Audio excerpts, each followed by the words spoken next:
guys, nanaputay i-frank nila. Kabalo ba mag-unsa i-frank tako nilang kuya?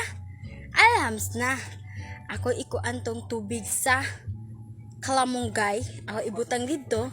Tapos, pagkatapos mag-prank-prank sila, mag-vlog man jud ron sila dito sa gawas. So, ato i-prank, atong ihulog tong langganan na sulod tubig. Baboy feet. So mga nagbabalik na naman tayo sa ating channel. Ayan. Kami karon Kami nag-content na kami sa mga dili yung kuan, mga bisol lang ating kamatayan yung naputay kuan guys ning usala ni mga apara guys. Ayan guys. So kami guys mag-support tayo mi guys medyo mahirap naman kami guys. Ayan guys. Paghintay lang kayo sa aming bagong channel. What? Yo.